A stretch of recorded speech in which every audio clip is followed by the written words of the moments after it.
Rutas, el podcast de Jaime Gómez Castañeda.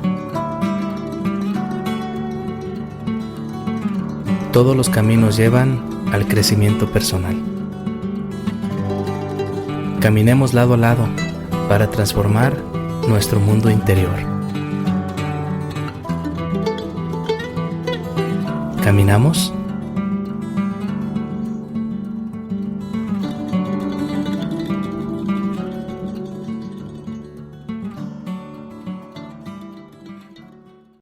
Muchas gracias, profesor, doctor Jaime. De verdad, ya desde el primer momento que tuvimos contacto, ha sido realmente una comunión en ese sentido, y sobre todo no me lo pensé dos veces cuando se me ofreció la posibilidad de poder, humildemente de verdad, dar aquello que yo he aprendido y sobre todo practicado y profesado para el desarrollo, como una herramienta para el desarrollo humano. De verdad, muchísimas gracias a todo el sindicato, a las universidades, a los asistentes a este encuentro, a este diplomado. Por supuesto, también a todas las personas que han hecho posible esto, y a mí especialmente una invitación ha sido Rosario Sánchez, otra de las ponentes, Charito para los amigos, que fue la que también estuvo ahí intentando darme a conocer, ¿no?, para poder impartir estas enseñanzas. Por lo tanto, gracias a todos de verdad. Espero, como español de España, pero como hermano en lengua y en sangre también de todos los que conformamos este maravilloso mundo, ¿no?, hispanoamericano y latinoamericano, espero no utilizar ningún verbo que en algunas, siempre lo digo, que en algunos lugares, en algunos países pueda tener alguna connotación negativa, ¿no? Voy a procurar, me he hecho un listado y espero no confundirme al respecto. Pues efectivamente, querido profesor Jaime, y a todos los presentes, ¿qué puedo ofrecer desde la neuropsicología y del yoga tibetano? Bueno, primero, explicar por qué el yoga tibetano y por qué la neuropsicología juntos nos pueden ofrecer unas herramientas para tener mejor calidad de vida y algo muy importante también, para poder tener herramientas de transformación. El desarrollo humano conlleva, en esta perspectiva, igual que el camino del yoga, transformar. Lo contrario sería un maquillaje en el ámbito de la vida, la calidad de vida o el desarrollo psicoespiritual de la persona. Es decir, porque estar bien no significa estar realmente gozoso y presente en nuestra vida, sobre todo conociendo y utilizando las herramientas que tenemos a nuestra disposición gracias a la ciencia, y gracias también, podemos denominarle, a otras disciplinas que pueden estar alrededor de la ciencia. Yo siempre he sido un curioseador, y desde muy jovencito me he formado primero como yogi, aparte de mis estudios de secundaria, los estudios universitarios. El yoga siempre y la meditación han estado acompañándome, y doy gracias a aquellas personas que en su momento hicieron posible este contacto con estas disciplinas. Primero empecé con Hatha Yoga, luego con otras modalidades de yoga, pero se me cruzó en el año 1977 pues el yoga tibetano, hace muchos años. No voy a contar la historia del abuelo, pero realmente sí que fue una historia muy bonita, porque ahí es donde notas que se te cruzó en tu vida un ikigai. El ikigai es como se denominan, algunos lo sabrán en Japón, pues a ese estímulo, a esa motivación que hace que cada día una persona, aunque esté jubilada, aunque sea mayor, aunque esté enferma, le haga levantarse de la cama para hacer algo. Esa gran motivación. Pues una de mis ikigais, que tengo otros, pero fundamental, ha sido el yoga tibetano. Aprendí, como bien has dicho, durante todos estos años prácticas, no solo con mi maestro raíz, que ya falleció en 1990, sino acudiendo también a India, Nepal, Bután, es decir, viajes que he realizado con estancias, aprendiendo de ellos, y me di cuenta de algo fundamental. En Occidente generalmente intentamos siempre hacer un sesgo no integrativo en muchísimas disciplinas. Es decir, si tienes o profesas una línea espiritual, pues eso no es científico. Y si eres un científico no puedes profesar una línea espiritual. Yo creo que ahí ha habido un error. Porque una cosa es el escéptico, y yo en muchos aspectos soy escéptico. Escéptico, la raíz griega significa el que duda, no el que niega. Porque si ya negamos, ya tenemos una creencia, aunque sea negativa. En ese aspecto yo creo que uno de los enfoques que está además ahora predominando ya desde los últimos años es lo que denominamos la integración, es decir, la complementariedad. ¿Por qué no coger herramientas que son maravillosas en otros aspectos, por ejemplo, del yoga tibetano, del salung, de estas técnicas, y poder además analizarlas a la luz de la ciencia? En mi caso, si como soy neuropsicólogo, pues desde la neurociencia y la neuropsicología, y observar si pueden ser realmente válidas herramientas que puedan también tener una base científica, que puedan ser utilizadas como un protocolo más, incluso clínico-terapéutico, ¿por qué no? Y eso es donde me he enfocado, es decir, lo que había aprendido y lo que he seguido aprendiendo, le he aplicado el método científico, en mi caso, desde la neurociencia. Tengo otro compañero que es físico cuántico, y a él le encantan los aspectos relacionados con la consciencia desde el ámbito, lógicamente, de la física cuántica. Yo creo que lo importante es un diálogo constructivo, y esto es lo que intentaré hacer esta noche, sobre todo porque voy a dejarles al final, pues lógicamente, herramientas prácticas. Algunos, digamos, una unidad complementaria, un par de ellas, que le voy a entregar aquí a mi buen amigo, el profesor Dr. Jaime, para que les pueda entregar a todos los que están aquí presentes, porque yo creo que pueden ayudar y bastante. ¿Y por qué lo digo? Porque lo he experimentado. El yoga tibetano, para centrarnos un poco, obviamente es un yoga que existía y existe en Tíbet y que ha estado aislado este primer yoga, o los yogas que podemos denominar, por culpa de las condiciones climáticas, geográficas y políticas de este país, que ahora, como saben, es provincia autónoma de China, ¿vale? Que pertenece a la República Popular China. Pero antes de esta anexión, en 1959, pues era un país que ha estado, el país de las eternas nieves, conservando no solo en el frío muchísimas cosas, sino también una cultura y un yoga y una forma de ver la vida y un enfoque de sanación.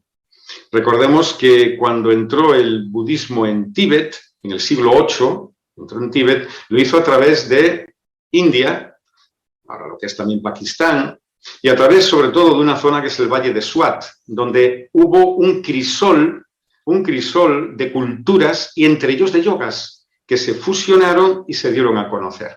Eso, digamos, fue cuando entró los yogas de India en Tíbet y se encontraron con una sorpresa, que allí ya había un acervo cultural y espiritual yógico y médico absolutamente aislado, pero que era la viva tradición transmitida de forma oral de maestros a discípulos. En esa tradición estaba la denominada tradición Bon. La tradición Bon, que es animista, tiene un enfoque profundamente chamánico, sobre todo, y esto es importante, es la tradición espiritual que existía en Tíbet antes del siglo VIII, que luego con el budismo, y digamos que no solo no se desplazó, sino que incluso se integró, y por eso su santidad el Dalai Lama la denomina la quinta tradición tibetana, reconociendo al Bon, porque no es budismo clásico, del Buda Shakyamuni, ¿vale?, de hace 2600 años, sino que existía muchísimo antes en el Tíbet, antes de la entrada, repito, del budismo de India, con Padmasambhava, el denominado Guru Rinpoche. Quiero centrarme históricamente, y no quiero extenderme, pero es necesario tener una piedra angular para conocer un poco las bases, para conocer un poco de dónde vienen estas enseñanzas y estas herramientas y estas técnicas, ¿no? Entonces, ahí se fraguaron unos yogas en una zona importante, en este valle de Swat, que se le denomina en Tíbet Sansum.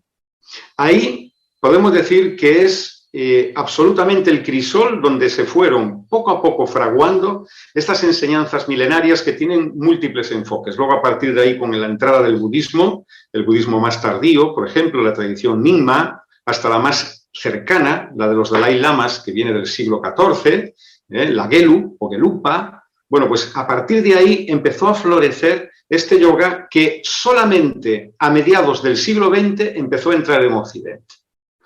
Precisamente, por un lado, por la diáspora de los lamas y maestros tibetanos que tuvieron que huir a través de los Himalayas de la invasión china. Por otro lado, estaba también por otros lamas y maestros tibetanos y exploradores occidentales que llegaron a Tíbet y se encontraron allí con un verdadero tesoro de conocimiento. No solo el budismo, que es el más conocido, sino precisamente de los denominados yogas tibetanos, que reciben muchas denominaciones según el origen y la zona.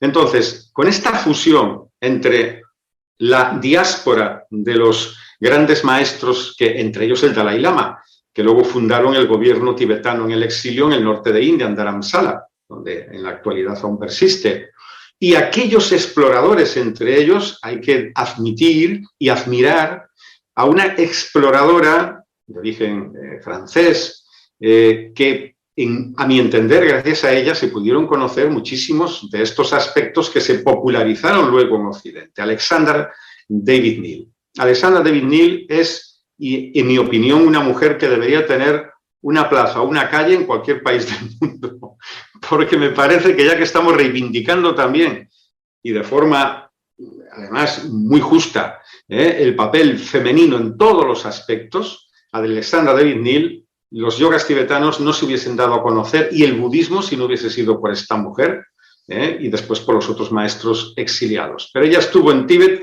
cuando aún era independiente, cuando era aquello imposible que ningún occidental entrase. Ella se disfrazó de monje y de hombre, si no, no podía entrar.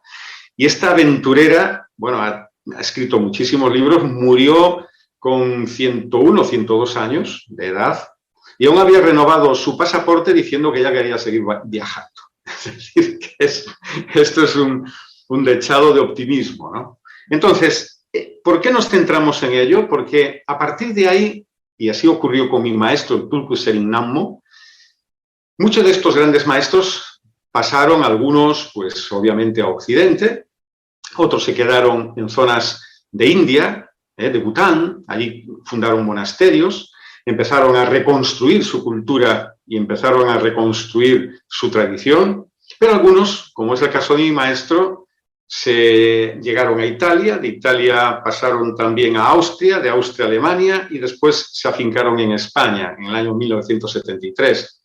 Otros, de otras tradiciones, hicieron exactamente lo mismo. Y gracias a esta diáspora y a esta migración que recibimos de estos maestros insignes tibetanos, empezó a darse a conocer, pues a mediados del siglo XX, lo que es y lo que se consideran los yogas tibetanos. Porque no se puede hablar de un yoga, igual que no se puede hablar de una sola medicina. Hay muchos enfoques, ¿no? Es decir, aunque haya una medicina hegemónica, ¿no? y que predomine, pues hay muchos enfoques. Igual que en la psicología hay enfoques también, sistémicos, hay de todo. En el aspecto también, entonces, de los yogas, aquí nos han llegado fundamentalmente esos yogas puros a través de distintos maestros, cabezas de distintos linajes, que una vez que entraron en Occidente levantaron la expectación, primero por lo exótico de que eran los tibetanos, aquí en Europa, pero sobre todo por ese yoga distinto, absolutamente distinto al yoga tradicional de India, que ya se conocía, ya se empezaba a despuntar en Occidente. Y de hecho, aún hasta hace escasos pocos años, por ejemplo en España, pues el yoga tibetano, salvo algunos maestros tibetanos como Tulku Lobsang, un gran maestro de Luyón, una figura internacional, mi propio maestro, y bueno, y humildemente yo ahora en este relevo que nos ha cogido a través del instituto, pues era una disciplina poco conocida. Tiene muchas cosas en común con los yogas de India, evidentemente, pero otras cosas que son absolutamente inéditas y que tienen, digamos, esa característica propia, ese espíritu propio de lo que es el yoga tibetano.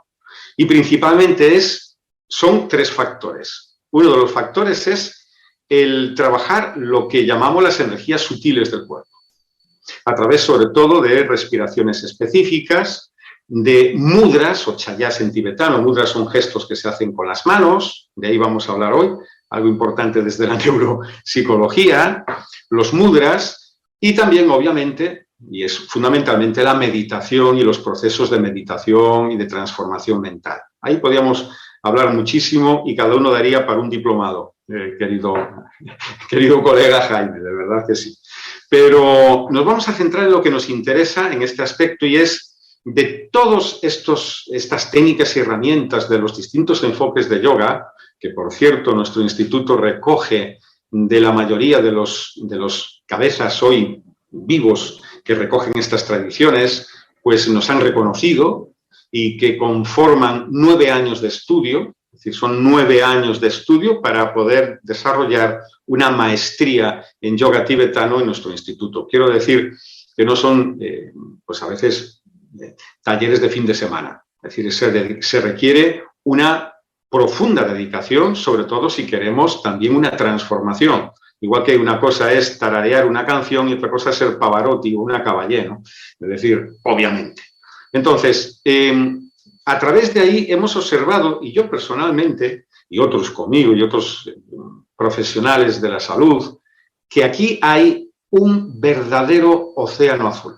Es decir, está aún virgen para poder encontrar herramientas tan maravillosas que pueden nutrir a la ciencia occidental, a la ciencia, le puede nutrir de una manera impresionante.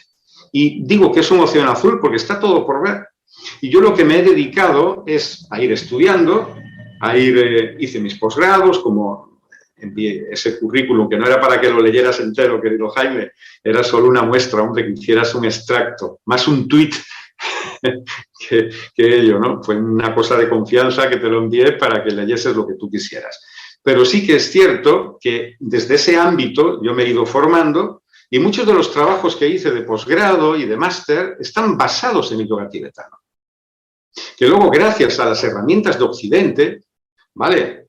Pues la magnetoencefalografía, las tomografías por emisión de positrones, las resonancias magnéticas funcionales, etcétera, y a través, sobre todo, también de la neurobiología, la neuroquímica y los últimos avances que hay en neurogenética, bueno, pues gracias a esas prácticas clínicas y a esas investigaciones, junto con otros centros, por ejemplo, el Centro Médico Anderson de Estados Unidos, con el cual somos colaboradores, a través de otro maestro occidental que es Alejandro Shaul, profesor universitario también, pues estamos con un proyecto maravilloso, a invitación de Alejandro, desde aquí un saludo y un abrazo muy grande a Alejandro Shaul, que el yoga tibetano ha demostrado tener su efecto maravilloso psicomodulador en psicoinmunoendocrinología en cáncer de mama en mujeres. Y hay estudios, y se está haciendo el segundo estudio en el cual también hemos sido invitados a colaborar.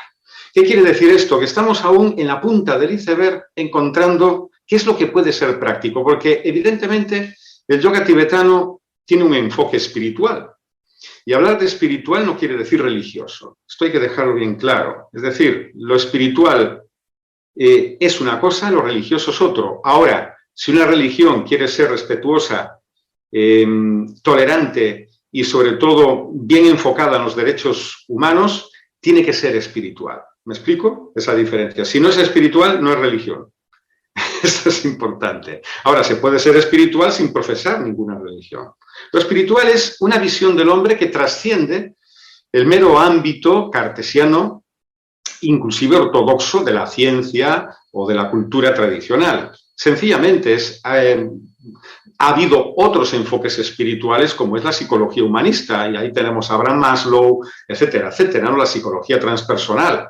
Es decir, podemos decir que es paraespiritual, porque no es solo exclusivamente clínico-científico. Pues ahí es donde nos posicionamos con el yoga tibetano.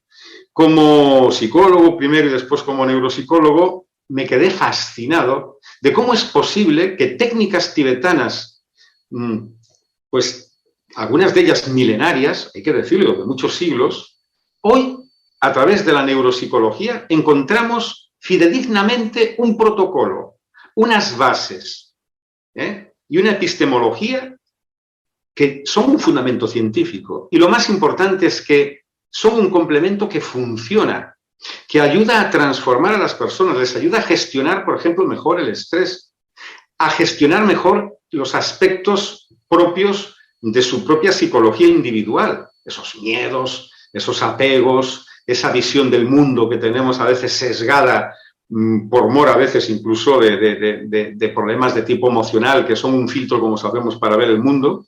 Bueno, pues ese enfoque me ha dejado realmente ilusionadísimo. Y aún hoy en día, repito, pues me siento de nuevo ese jovenzuelo como era en los años 70 del siglo pasado.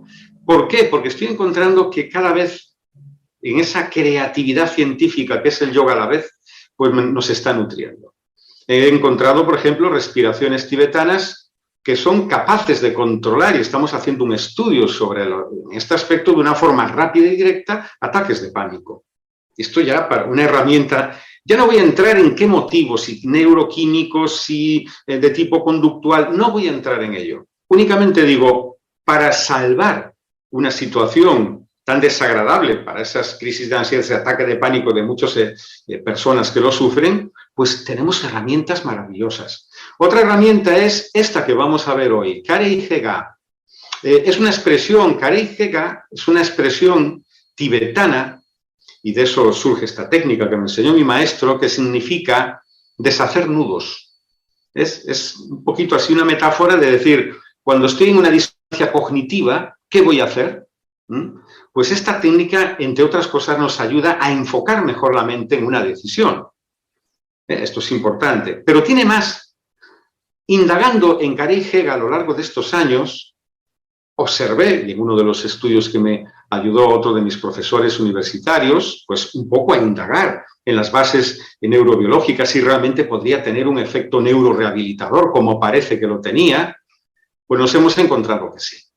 Es decir, es algo tan realmente fascinante que hoy en día esta técnica que utiliza un enfoque triple a nivel neuropsicológico.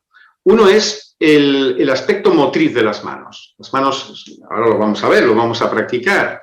Bueno, pues vamos a ver cómo se van haciendo una serie de movimientos acompañados de la respiración, secuenciales, con unas pausas intermedias, que sirven, entre otras cosas, los aspectos, además, como sabemos, de las manos. Sabemos que el cerebro ha desarrollado mayor neurointeligencia gracias también a que tenemos manos. Y hemos creado cultura gracias a las manos y a la capacidad prensil del pulgar, que puede tocar todos los dedos, que no lo pueden hacer todos. Y la capacidad que tenemos de que cada reflejo en la corteza sensomotora, cada reflejo de nuestros dedos tiene un área que se activa específicamente, y algunas inclusive 2 o 3. ¿Y qué quiere decir esto? Que podemos utilizar las manos y los gestos, los mudras en sánscrito, chaya en tibetano, para poder provocar o anular o dispersar emociones. Y esto es fantástico en todos los aspectos. Además, se han encontrado que áreas modulan ese tipo de... Lo tengo aquí para poder luego entregarlo y que lo puedan conocer con mayor profundidad, ¿vale? Esto lo quiero dejar bien claro, porque estamos dando también una herramienta científica. Y esto no es tampoco filosofía, sino que es un enfoque, repito, yógico tibetano basado hoy en día a la luz de la neurociencia y de la neuropsicología. Después tenemos ese enfoque en el cual al inhalar por la nariz llevamos, como vamos a ver, las manos hacia adelante, luego exhalamos, etcétera, y al exhalar lo hacemos por la boca, prolongando, como dice esta técnica, la exhalación por encima de la inspiración. Esto es sencillamente activar el sistema nervioso parasimpático, el nervio vago.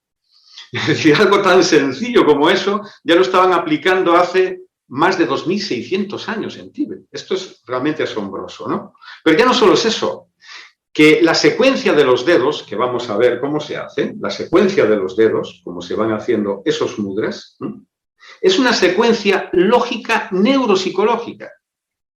¿Y cómo es posible? Hace 2.600 años nos podemos preguntar que intuitivamente esas personas, pues es lo que a mí me fascina.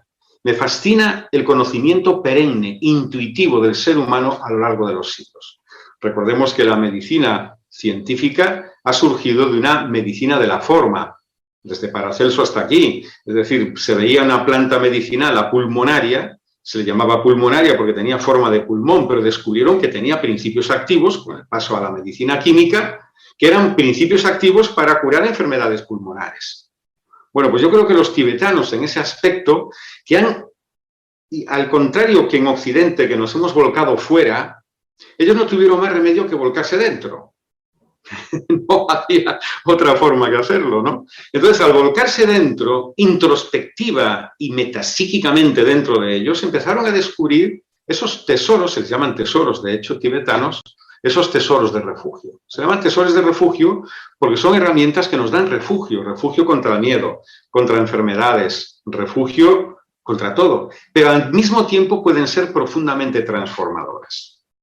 Les tengo aquí un pequeño apunte, ¿no?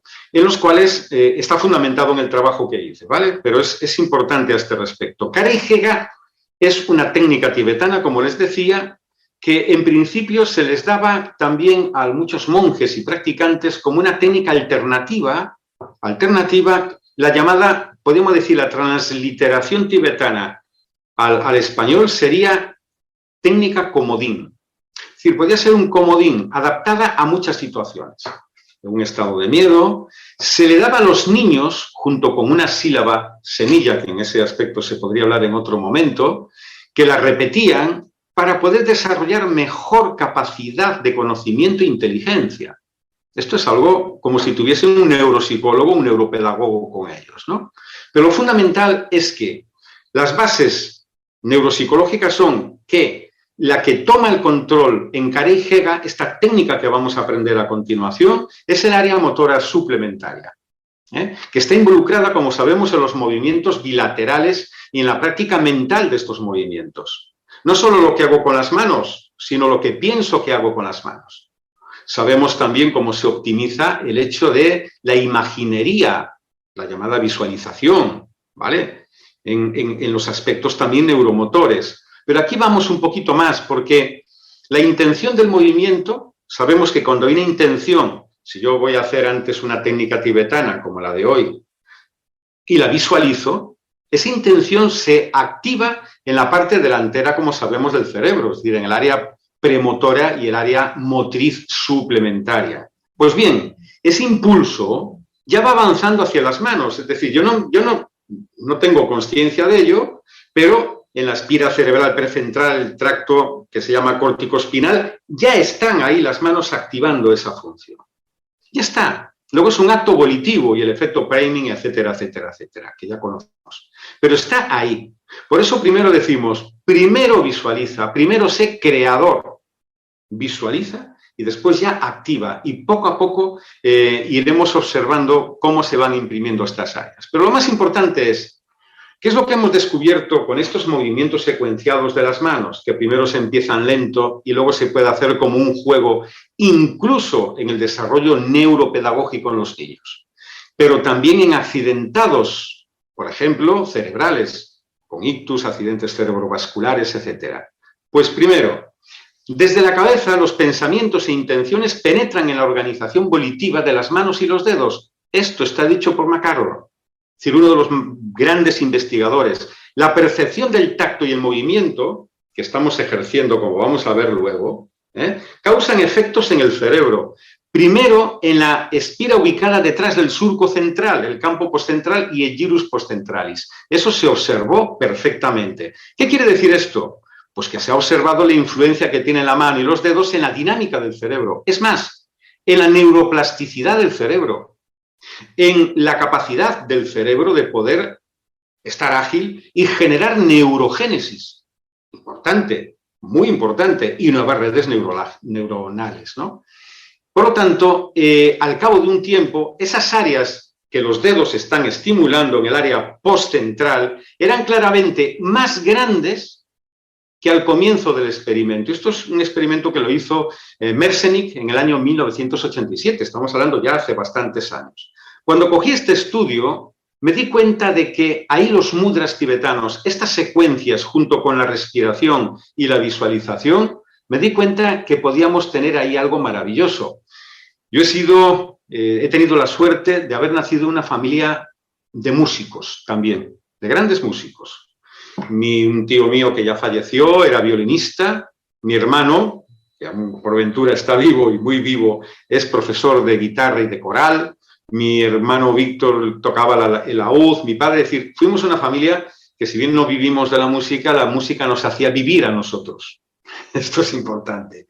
Entonces, en el caso de los violinistas se demostró, por ejemplo, en el área de la mano derecha, la capacidad de movimientos precisos, y ya en el año 99, Altenmüller descubrió algo importante. Con solo 30 minutos de estimulación manual, no solo musical, se estaban estimulando áreas del cerebro que no tenían ya solo que ver con, por ejemplo, el área motora, el área de la música musical o el del habla y las áreas de Brock, Mann, etc. No, estamos hablando de algo tan importante como el núcleo accumbens, por ejemplo, y ese es importante porque es el del buen humor y es el de la dopamina también. Es decir, estimulándose, sin darnos cuenta, estamos poquito a poquito estimulando caminos dopaminérgicos en nuestro cerebro, pero lo más importante, solo con un gesto de las manos. Esto es realmente fascinante, ¿no? En este caso, se ha de suponer, y como se ha hecho, que en muchísimas tradiciones, en Tíbet se hace, el ganchillo, los tejedores de tejidos y otras habilidades motrices finas de manualidades, así como los juegos de dedos, las llamadas rimas de movimiento, o la técnica tibetana, que es la que yo incluyo en este gran cesto, digamos, y los dedos en el cerebro de niños y de adultos. No obstante, esto indica además la influencia de la inteligencia de las manos y de los dedos que va a ejercer en el cerebro como órgano pensante. Es decir, una persona que tenga agilidad, no habilidades manuales, una persona puede pintar más o menos mejor, sino buena agilidad con los dedos, agilidad, igual que la podemos tener con el cuerpo, eso a nivel neurocognitivo y neuropsíquico es un activo porque hay una especie de correspondencia cruzada, hay una retroalimentación. Cuanto más ágil tenga mis manos, más ágil estará el cerebro y viceversa. Entonces, claro, nos dimos cuenta, algo importante, de que el cerebro como órgano pensante depende también de la agilidad de los dedos. Esto puede parecer algo, pero lo vamos a intentar demostrar. Y nos conduce a la ampliación de las áreas en una área específica que es el campo postcentral. Por ejemplo, hay algunos investigadores desde hace poco que se adjudican esta función de las manos. Y voy a decir uno de Wilson del año 2000, de Frank Herbert Wilson, que para mí me parece fantástico, un neurólogo estadounidense, y os pongo el resumen también para que lo podamos compartir con los compañeros y compañeras. Dice, el desarrollo de la mano humana ha sido decisivo en la evolución del desarrollo del cerebro, y atención, y de las funciones espirituales de la humanidad. Y esto es algo realmente fantástico. Hay otro conocido neurofisiólogo, este es finlandés, Matti Bergström, que señala que el uso pleno y consentido de los dedos cobra gran importancia para el desarrollo de la comprensión cognitiva y espiritual. Y no nos quedamos ahí. Es que cogiendo a niños y haciéndoles ejercicios con los dedos de este tipo de estimulación, observó que los niños luego daban puntajes más altos en los test de inteligencia. En general, incluso de inteligencias múltiples, etcétera, etcétera, ¿no? Es decir, otro investigador como Howard Gardner, que ya en el año 94, en uno de sus maravillosos estudios que hizo, dijo: en los últimos años los psicólogos han descubierto y remarcado una relación estrecha entre el empleo del cuerpo y el desarrollo de las fuerzas cognitivas. Según el psicólogo inglés Frederick Bartlett, el pensar se basa sobre los mismos principios que habilidades físicas y en este caso también inteligencia práctica. Y en este caso también se dice que a veces hablamos más con las manos que con la boca. Y es cierto, apoyamos, damos énfasis, nos hacemos más enfáticos, etcétera, etcétera. Cobran gran actualidad también acotaciones de este controvertido pero profundo pensador Rudolf Steiner en la década de los años 20. En una de sus conferencias dijo: muchos ignoran el sano pensar, la sana lógica que podemos al saber tejer. En una de sus charlas también dijo que el intelecto no se forma por el hecho de que entrenemos directamente los aspectos intelectuales, dice, sino que alguien que mueva con torpeza sus dedos tiene un intelecto poco hábil, ideas y pensamientos poco flexibles. Es decir, que la flexibilidad de nuestra capacidad cognitiva, intelectual y emocional se manifestaría a través de los dedos y viceversa. Si estamos un poquito densos o rígidos a nivel mental, hagamos que la gente trabaje con sus manos en este sentido, ¿no? Por eso la actividad, ¿de dónde viene? Pues en mi caso, que lo investigué profundamente en Carey Hega, que es como, repito, hacer gestos o mudras con las manos del campo postcentral del cerebro y que están presentes también en la inteligencia de las manos y la inteligencia de las áreas motoras y también del lenguaje, porque cuando movemos las manos estamos también activando áreas que están relacionadas también con el hemisferio correspondiente al área del lenguaje. Esto es importante tenerlo en cuenta. Son el sustrato físico-psicológico con respecto a muy diversos procesos conceptuales y también de pensar. En definitiva, si se me permite, les voy a dejar aquí un pequeño resumen mío, propio que les he hecho de mis propias investigaciones. El control ritmado de los dedos, la atención plena y la respiración propioceptiva producen en nuestra área neuropsicológica menos activación de la corteza insular y de la amígdala, lo que se traduce por menos ansiedad y estrés. La intersección temporoparietal muestra más actividad. ¿Y cuál es la intersección temporoparietal? La empatía y la compasión. Importante. La autoconsciencia de los errores. Se activa el giro cingulado anterior y la ínsula. Es como un entrenamiento para estar presente en las distracciones. Es decir, en saber que me estoy distrayendo, que eso ya es bastante. La activación del giro cingulado posterior, el precúneo y áreas de la red neuronal por defecto. Es decir, mejor control para dispersar los pensamientos y emociones negativas. Y en el precúneo, sobre todo, hay aquí un investigador español que hizo una gran labor, por eso le llama al precúneo, esa zona que está en la zona parietal superior y en el medio, no se puede ver si no hacemos una incisión, y se observó realmente, por eso la denomina este hombre el ojo de la mente, porque realmente ahí podemos ver la diferencia que hay incluso con otras especies, inclusive de primates, que nos diferencian perfectamente a nosotros por nuestra propia actividad. Pues ese precúneo se observa que en pianistas, en personas que trabajan con los dedos, con habilidades sutiles y sobre todo muy finas, esa área también se estimula. Es decir, estamos estimulando, entre comillas, para decirlo así de un modo familiar, el ojo de la mente. La capacidad que tenemos también de poder percibir las cosas, no solo como son, sino como nosotros podemos percibirlas y anticiparlas, ¿no?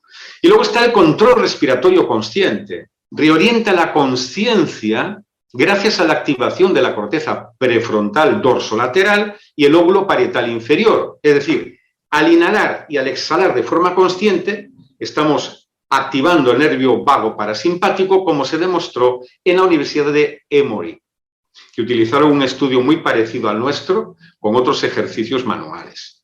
En yoga tibetano, las manos y los gestos especiales, mudras o chayas, ayudan a conectar con estados de conciencia y a rehabilitar funciones cognitivas. Junto con respiraciones especiales, forman un conjunto de herramientas que, en mi opinión, deberían ser utilizadas en la neurociencia y neuropsicología clínica como un valioso auxiliar.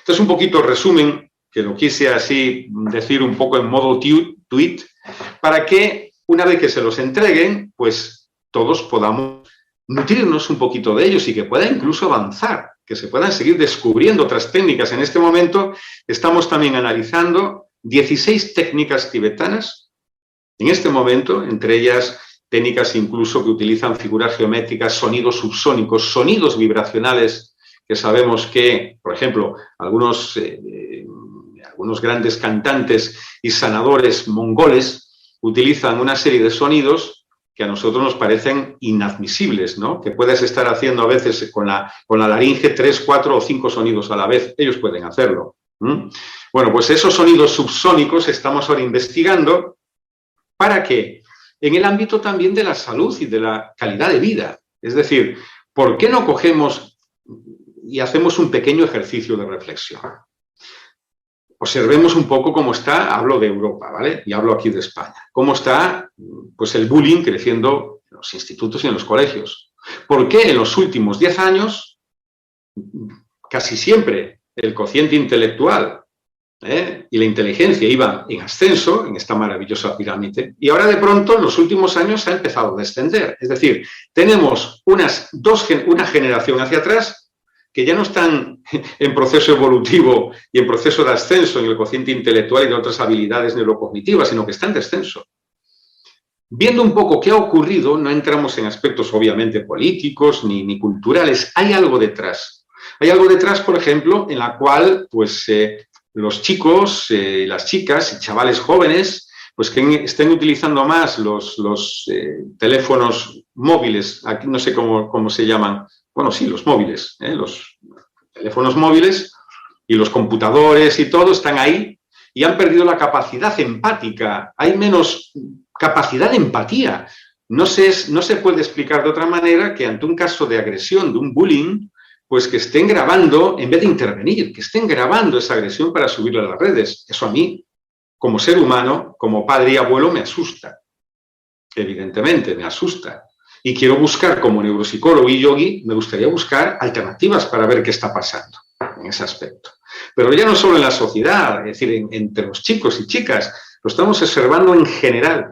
¿Y por qué ha disminuido también ese cociente intelectual? Yo creo que ahí pasa por varios aspectos. Uno de ellos es que yo no soy analógico en el aspecto de mi propia cultura y formación. Soy de libro físico más que de libro digital, etc. Pero yo creo que al haber abandonado el juego, el intercambio face to face, no en Facebook, face to face, cara a cara, el tocar, las habilidades, el juego con las manos, que antes se utilizaba de una manera increíble, juegos con las manos.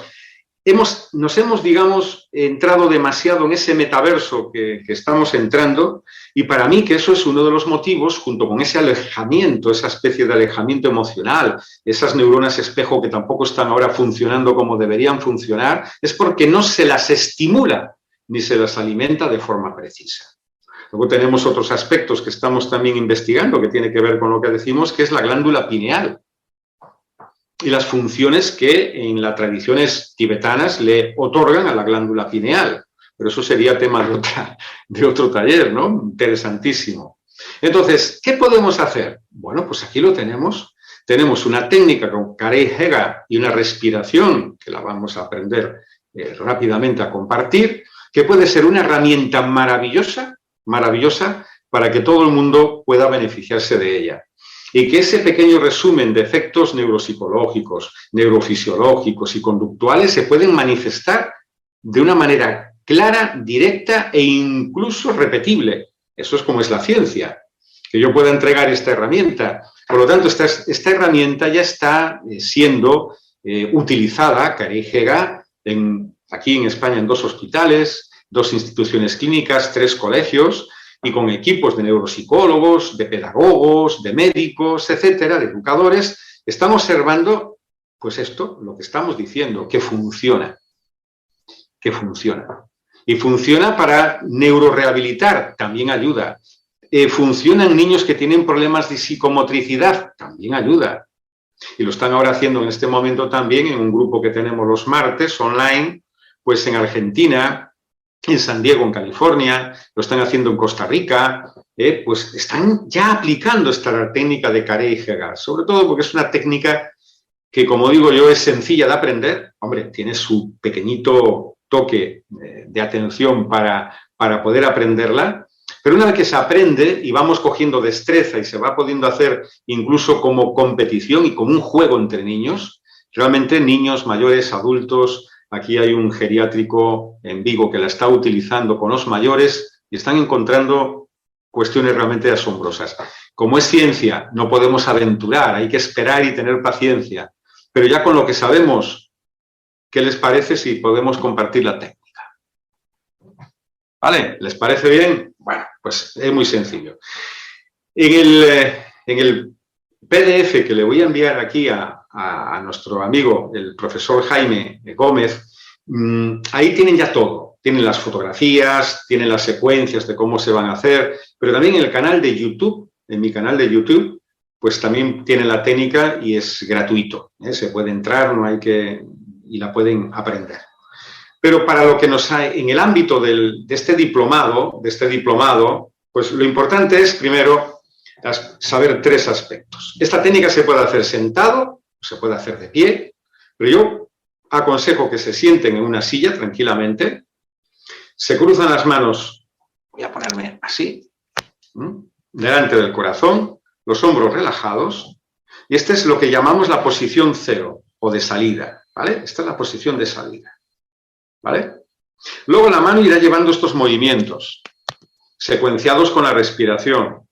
El movimiento 1 sería las manos al frente, y al inhalar volveríamos hacia atrás. El movimiento 2 sería las manos al frente, pero sacamos los dedos medios. Y al volver hacia el pecho, las manos, los dedos se recogen. En el siguiente movimiento serían con los dedos medios y anulares. Y volveríamos atrás. En el siguiente, con los dedos medios, anulares y el índice. Y volveríamos atrás. En el siguiente movimiento serían todos menos los pulgares. Y en el último movimiento serían todos los dedos desplegados. Entonces, el movimiento sería este, ¿vale? Este, el inicial, siempre yendo al frente. Entonces, este sería el 1, este sería el 2, este sería el 3, este sería el 4, este sería el 5 y este sería el 6. Y volveríamos de nuevo. ¿Ok? Esta es la secuencia. Luego se pueden hacer juegos de manos, ¿eh? Una vez que se sabe...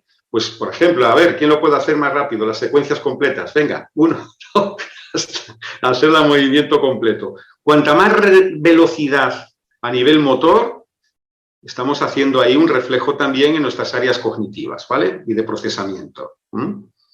Sobre todo en el área motora suplementaria, como decía antes. Entonces, dicho esto, yo les iré guiando, no se preocupen. Nos vamos a colocar sentados. La inhalación se hace por la nariz y la exhalación se hace por la boca. Es suave. ¿De acuerdo? Entonces, entre un movimiento y otro, este sería el 1, este sería el 2. Recuérdenlo bien. Entre un movimiento y otro, hay que hacer una respiración completa para lo que llamamos también, de alguna manera, evitar el arco reflejo, el impulso motor, la precipitación. Y esto ayuda también a tener un control de impulsos y a mantener la atención plena, ¿vale? Quiere decir, si yo aquí cojo aire ahora, exhalo, aún no voy al frente, cojo aire y ahora sí, al exhalar por la boca,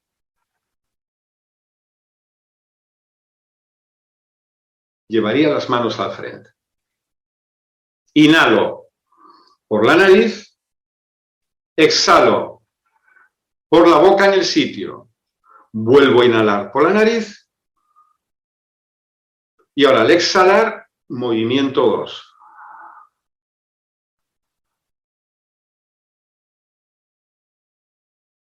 Inhalo y en el sitio exhalo.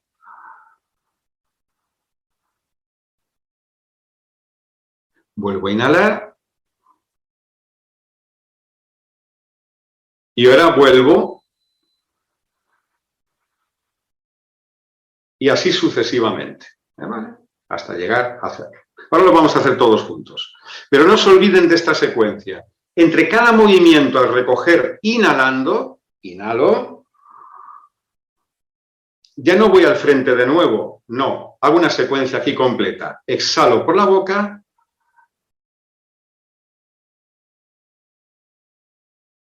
Vuelvo a inhalar y ahí es donde iríamos al frente. Después con 1, después con 2, 3, 4, 2. ¿De acuerdo? Vale. Si lo pueden sacar toda la pantalla. ¿Están diciendo? Si pueden sacar... Ah, si me pueden anclar a lo mejor en la pantalla. Están diciendo eso a lo mejor, ¿no?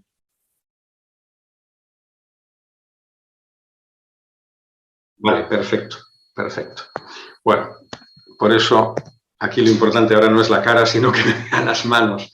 Esto es importante. Bueno, entonces, recuerden todos, por favor, que esto es importante. Empezamos con las manos entrelazadas.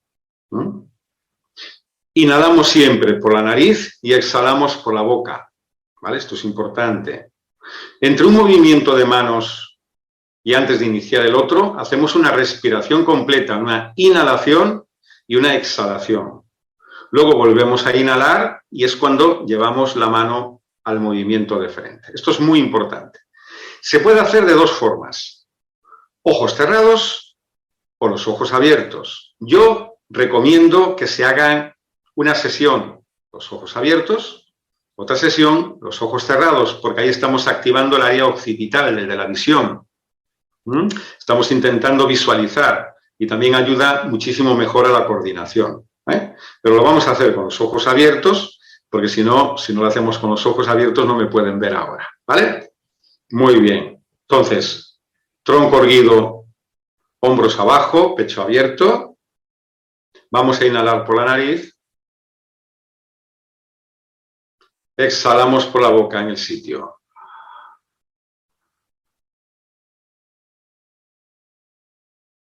Inhalamos por la nariz. Yo arrastro un poco la respiración para que me oigan bien, no hace falta hacer tanto ruido. Y ahora exhalo y vamos con los puños al frente.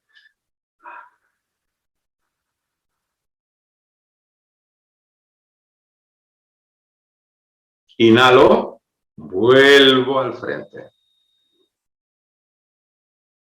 Exhalo en el sitio.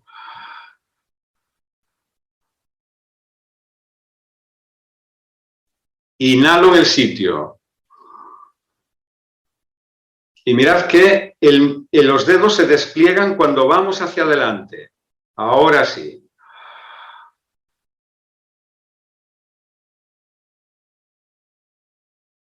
Inhalo y llevo ya el puño de nuevo hacia atrás.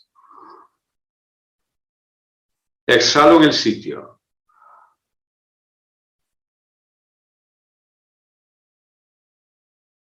Inhalo en el sitio.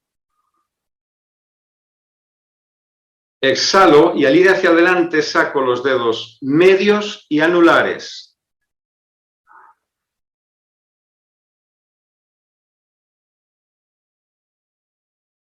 Inhalo, miren, y lo vamos recogiendo. Exhalo en el sitio.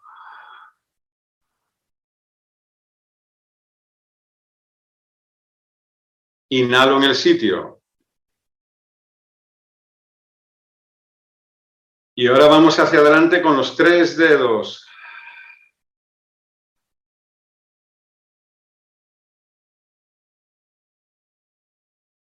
Recogemos al inhalar. Exhalamos en el sitio.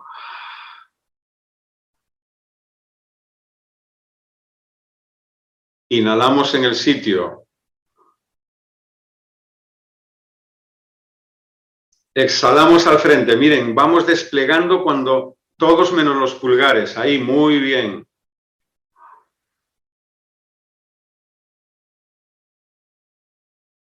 Al inhalar, recogemos mientras volvemos al pecho. Exhalamos en el sitio.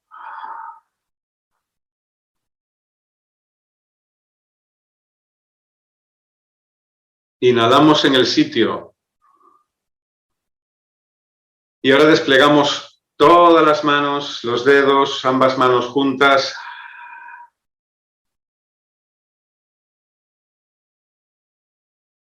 Y volvemos a inhalar llevando las manos. Esta sería una secuencia. Esto sería una secuencia. La secuencia completa, si vamos una segunda ronda, primera ronda o secuencia, la segunda ronda sería empezar de nuevo con los dedos entrelazados al frente.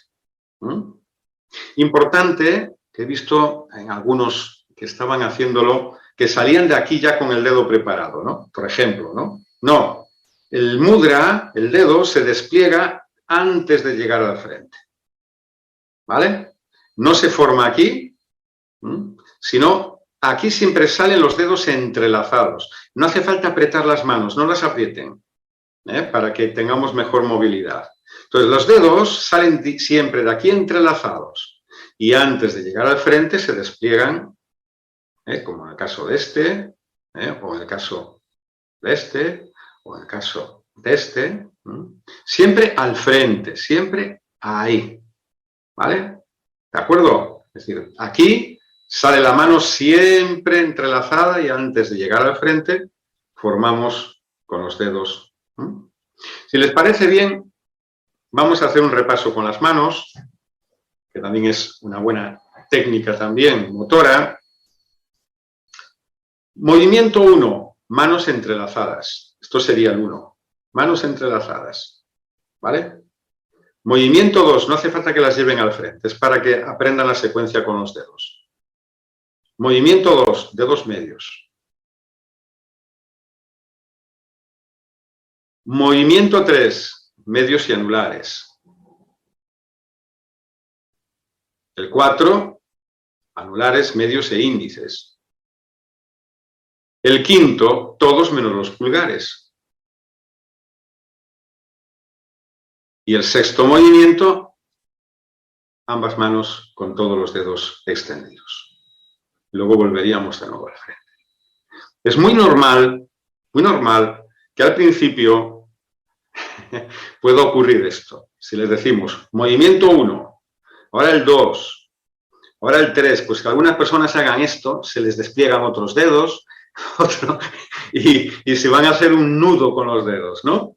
Y también es cierto que hay personas, pues trabajadores manuales, por ejemplo, etcétera, que tienen unos dedos que son como salchichas muy grandes. Entonces requerirá un poquito más de tiempo, ¿vale? Pero la habilidad motora y la destreza con la habilidad de los dedos está al alcance de todo el mundo. Cuanta más agilidad tengamos con los dedos, estamos dándole también al cerebro ese input, ese impulso, esas neuronas, esos caminos neuronales que van a estimular áreas específicas del cerebro, ¿vale? E incluso estamos trabajando algo muy importante, atención selectiva, el sistema nervioso parasimpático con la estimulación de la exhalación. Tenemos también otros aspectos fundamentales en este sentido, y es que mientras lo estamos haciendo, lo importante es que visualicemos antes lo que vamos a hacer, pero no pensemos mientras lo hacemos. Esto es importante, para que vaya un poquito en automático. Es decir, yo aconsejo a pacientes, a alumnos que tenemos de yoga, pues que cierren las manos, cierren los ojos, las entrelacen y que visualicen el movimiento. Movimiento 1, movimiento 2, etc. Lo importante también es la secuencia con la respiración. Inhalar, exhalar en el sitio, inhalar, exhalar al frente. Volvemos inhalando, exhalamos en el sitio, inhalamos, exhalamos al frente. ¿Vale? En este sentido. Esta técnica hay que hacerlas más o menos para que tenga una efectividad 10 minutos de juego.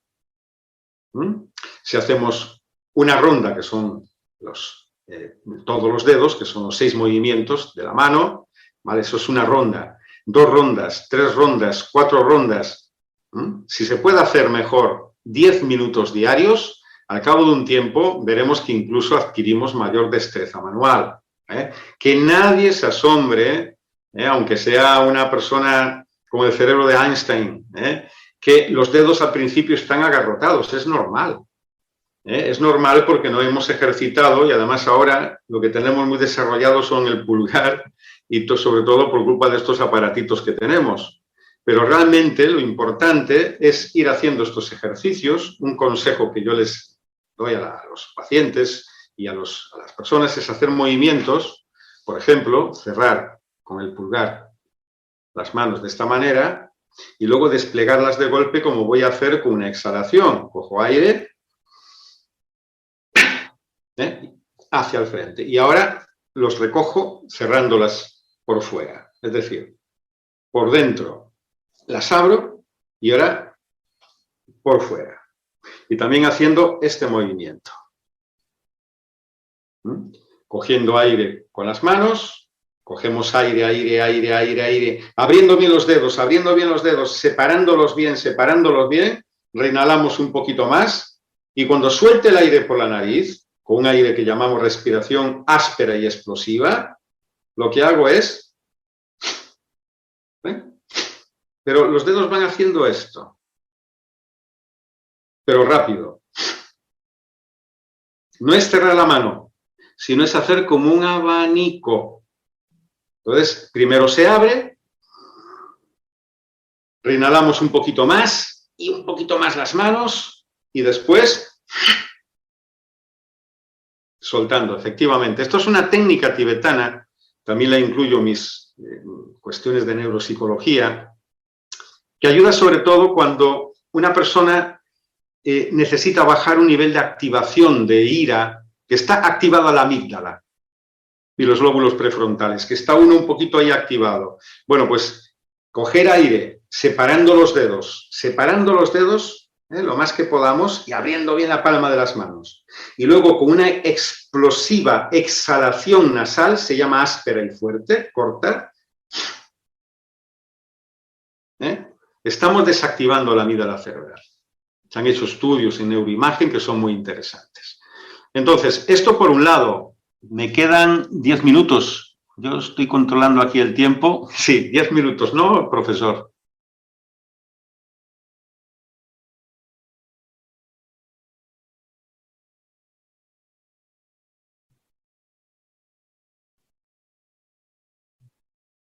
Vale.